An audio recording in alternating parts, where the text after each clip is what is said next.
Hi, I'm Alan Beaulieu from ITR Economics, and this is Trends Talk. Thanks for joining us today to talk about the future. Obviously, that's what we do here at ITR Economics. We like to see the future first. The other day, I was asked why Deutsche Bank and Goldman Sachs and perhaps others were forecasting a recession in the relative near term. And I have to admit, I did not look to see why they were doing so. But it got me to wondering, of course, what are they seeing that we're not? And are we missing something? And I went back through and checked all the leading indicators and the B2B and B2C and everything going on. I thought, no, it's just not there at this moment, even with inflation the way it is, even with oil prices the way they are. There's no reason to expect more than the soft landing in early 2023 that we've been talking about for quarters now. This has nothing to do with Ukraine. This is not a new forecast based upon Russia's war on Ukraine. It just was a business cycle activity. Now, one of the main reasons for it, of course, is the consumer. The consumer is in very good shape right now. And when we look at median weekly wages in the United States, this is all occupations, hourly and salaried, everybody 16 years of age and over. It's a weekly wage of $1,010. That's a record high.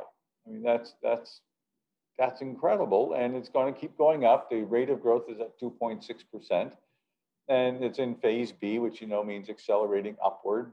And we're going to see wages continue to rise. So even though there is inflation, we are seeing that wages are going up. Now, I know inflation's at 7.9%, you're thinking, but we're going to see disinflation real soon. And we're seeing that the inflation is not stopping the consumer from buying. We are seeing a slowing rate of rise in consumer spending, but that's been our forecast for quarters now. And so that's not really a worry about the future. When I look at the real disposable personal income, real DPI is well above where we were pre-COVID. It's a nice solid increase. In between, there were spikes caused by the government stimulus spending. But when we've come back to reality now, consumers have more money in real dollars. That means adjusted for inflation. So as a key metric, I think that's rather important. Adjusted for inflation, disposable personal income, which is after-tax income, is more now than it was before COVID. That's certainly good news.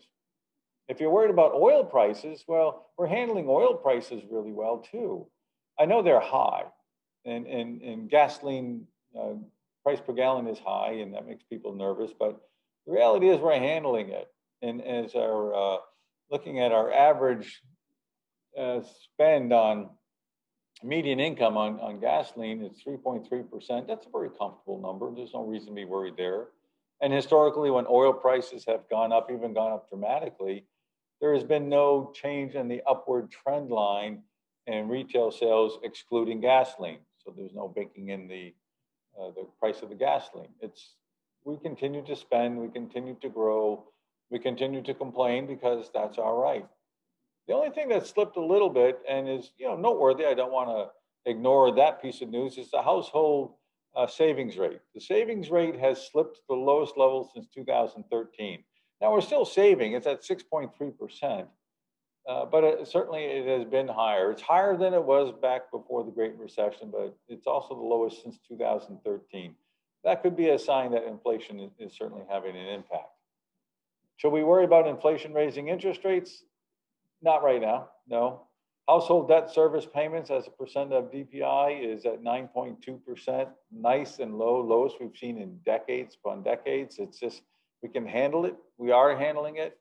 Will the consumer continue to slow? Yes. Remember, this began before we started seeing the CPI bump up to these levels, before oil prices were bumping up to these levels. This is just part and parcel with what we've been saying here at ITR right along. Rate of rise in 2022, going to slow in its rising trend. Going to slow even more into early 2023. Expect it, be ready for it, but don't let anybody talk you into a recession, because that would require a different set of actions, strategic, tactical. You want to make sure that you're just thinking slower rate of rise so you're ready for the growth that comes.